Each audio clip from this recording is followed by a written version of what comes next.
On va rentrer dans la deuxième partie de cette émission. On va parler de l'expatriation comme dans la carrière, dans la gestion de sa carrière. Est-ce que c'est un booster de carrière ou pas? Quelles sont les motivations pour partir? Et quels sont les bons profils psychologiques, s'il y en a, pour être un bon candidat à l'installation à l'étranger? Alicia, qu'est-ce qui vous a décidé à partir? Tout simplement, en fait, j'ai des amis qui sont à Dubaï et j'ai eu 15 jours de vacances cette année, donc je ne savais pas où aller. Donc je m'étais décidée à aller les voir.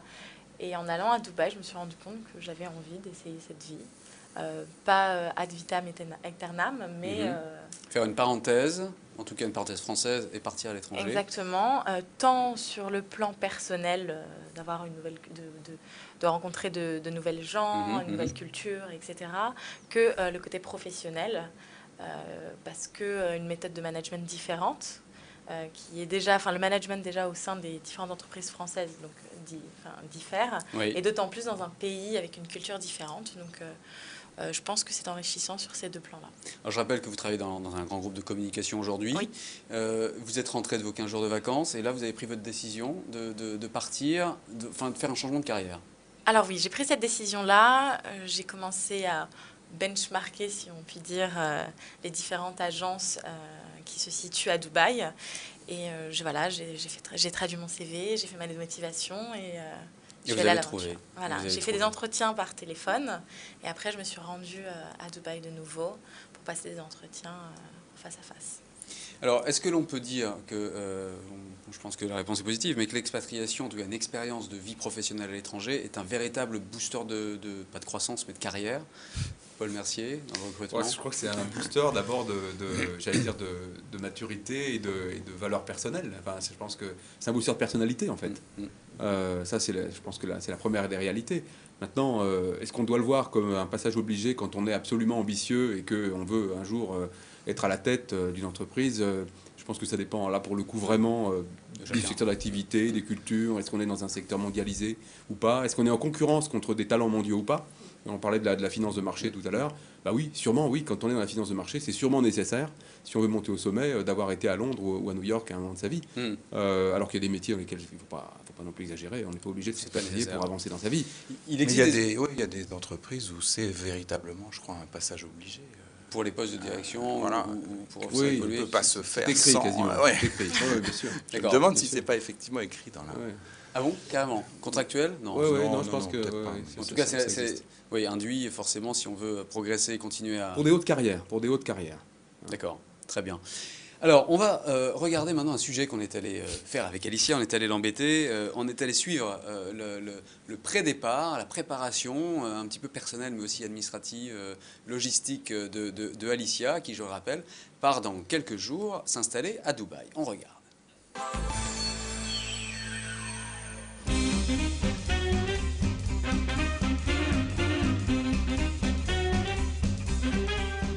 À 25 ans, Alicia s'apprête à vivre un grand changement dans sa vie professionnelle. Je prépare ma valise pour partir à Dubaï. Dans 3 semaines, jour pour jour, la jeune fille s'expatrie à Dubaï où elle a trouvé un emploi. Une décision prise récemment, presque sur un coup de tête. J'ai connu quelqu'un à Dubaï, donc je suis allée lui rendre visite pour simplement des vacances. Et je me suis rendu compte que c'était vraiment... une ville, un pays qui pouvait totalement me correspondre. Je me suis décidée, en fait, quand je suis rentrée, j'ai envoyé tous mes CV partout et j'ai eu 3 entretiens. Et sur les 3 entretiens, j'avais 2 propositions le jour même.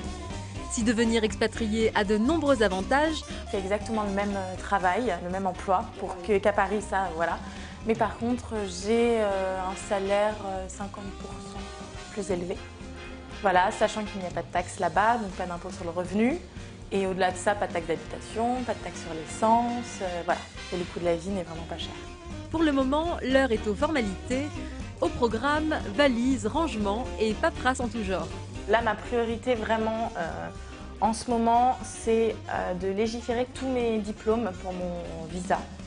Donc il faut que je passe au ministère des Affaires étrangères et après à l'ambassade des États arabes unis avec mon acte civil de naissance, mon passeport, ainsi que en fait, l'ensemble de mes diplômes, mes originaux, pour qu'en fait ils apposent en fait un tampon pour bien certifier voilà, de la véracité de mes diplômes. Et après, sur place, il faudra que je les fasse traduire. Comme Alicia, près de 2 millions de Français sont actuellement expatriés. Alicia, de son côté, se laisse 1 an pour décider de rester ou non à Dubaï.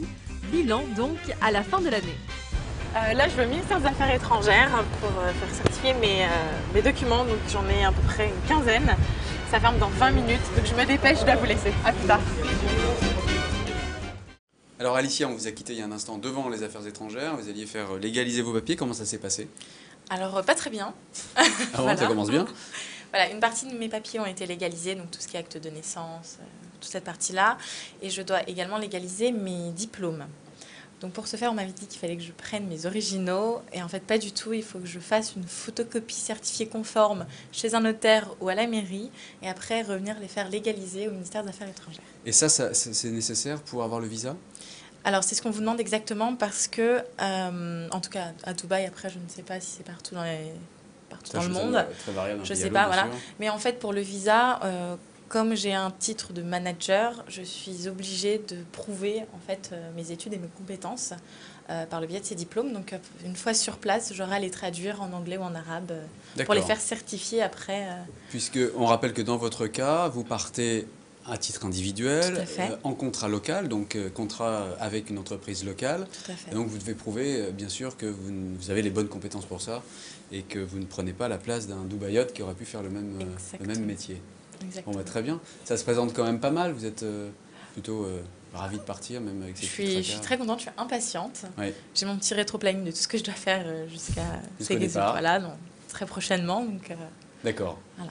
J'ai Alors, hâte. on va parler des enjeux familiaux, mais également professionnels de l'expatriation et la prise de risque que cela implique. Quels sont les enjeux personnels et familiaux, on en a un petit peu parlé, de l'expatriation? En gros, de quoi faut-il tenir compte pour réussir une expatriation, Nathalie? Mais il faut que la famille soit motivée par le projet, je pense, en premier lieu.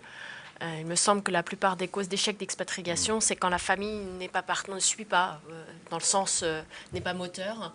Donc il faut qu'elle soit active et participative au projet. Oui, parce que justement, dans la plupart des cas, elle se contente de suivre et sans être vraiment peut-être impliquée dans le projet et motivée. Ça suppose, dans la plupart des cas, une remise en cause de la carrière du conjoint, homme ou femme. Donc c'est pas neutre, ça suppose qu'on laisse tomber ses activités, sa carrière, ça suppose une remise en cause de la vie de famille, de l'éducation, des amis. Il y a tout un ensemble de choses qui font que si la famille ne suit pas, n'est pas moteur, ça peut être source d'échec. Donc enjeu familial majeur, Oui. bonne préparation et impliquer la famille dans finalement ce projet. C'est pas au fait j'ai oublié de te dire, dans 15 jours on part à s'installer. Non, à ça Dubaï. ne marche pas. Ça marche pas. Non. Enjeu professionnel, on a touché du doigt la notion de retour.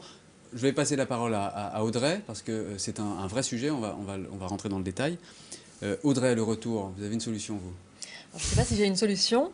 Dans tous les cas, si trouver un emploi à l'étranger est assez simple, on a un exemple avec Alicia, retourner dans son pays d'origine est de plus en plus compliqué.